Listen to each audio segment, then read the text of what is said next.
সালাসু দাওয়াতিন মুস্তাজাবাতুন লা শাক্কা ফিহিন্না, তিন ব্যক্তির দোয়া কবুল হবে, সন্দেহের কোনো অবকাশ নেই। তিন শ্রেণীর মানুষের দোয়া কবুল হবেই, সন্দেহের কোনো অবকাশ নেই। লা শাক্কা ফিহিন্না মানে কবুল হতেই হবে। কয় ব্যক্তির? তিন ব্যক্তির। তিন ব্যক্তির এক ব্যক্তি হচ্ছে দাওয়াতুল মুসাফির। মুসাফির যদি দোয়া করে তো কবুল হবেই হবে, মুসাফিরের দোয়া কবুল হবেই। দাওয়াতুল মাজলুম, মাজলুম যদি দোয়া করে জালেমের বিরুদ্ধে তো দোয়া কবুল হবেই, কোনো সন্দেহ নেই। একটু আগে না হয় একটু পরে কবুল হবে। খবরদার জালেম হবেন না, মাজলুমের কাতারে থাকেন।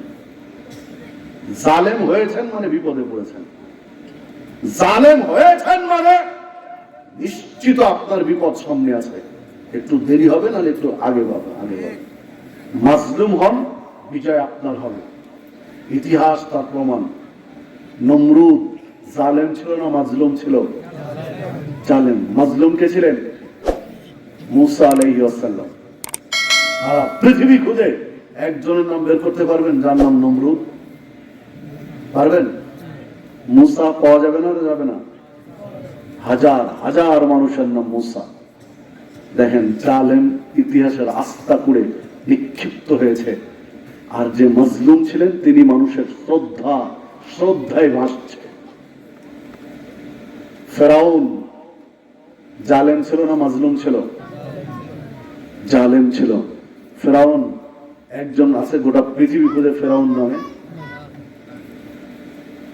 আবু জাহাল জালেম ছিল না মাজলুম ছিল? জালেম। আবু জাহালের পতন হয়েছে না হয়নি? সারা বিশ্বে গোটা পৃথিবীতে একজন হিন্দু, ইহুদি, খ্রিস্টানের নাম আবু জাহাল কেউ আছে? হিন্দু তার ছেলের নাম আবু জাহাল রাখে না। জালেম ছিল, খুব দাপট ছিল, ক্ষমতার বড়াই খুব দেখিয়েছে, ইতিহাসের আস্থা করে নিক্ষিপ্ত হয়েছে।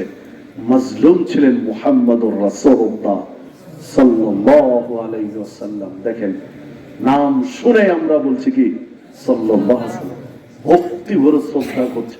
কাকে? মাজলুমকে। ভক্তি ভরে শ্রদ্ধা মাজলুমের উপরে, জালেমের উপরে না। ইতিহাস খুঁজেন, হাজার হাজার বছরের পুরো ইতিহাস তাই।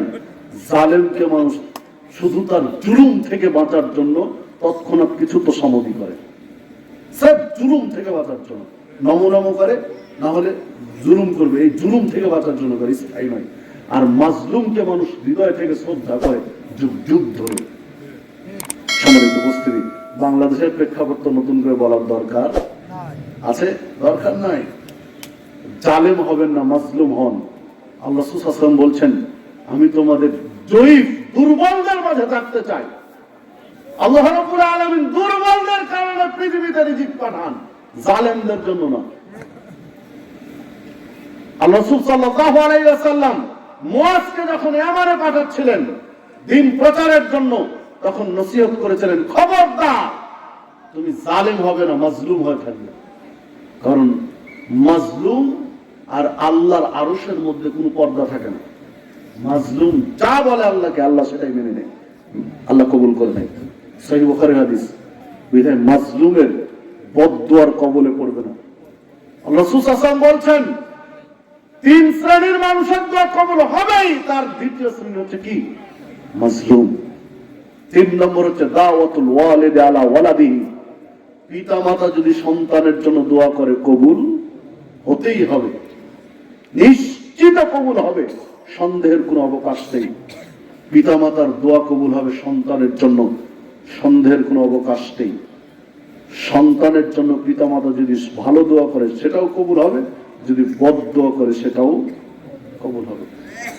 বন্দুকের গুলি মিস যেতে পারে, পিতা মাতার দোয়া মিস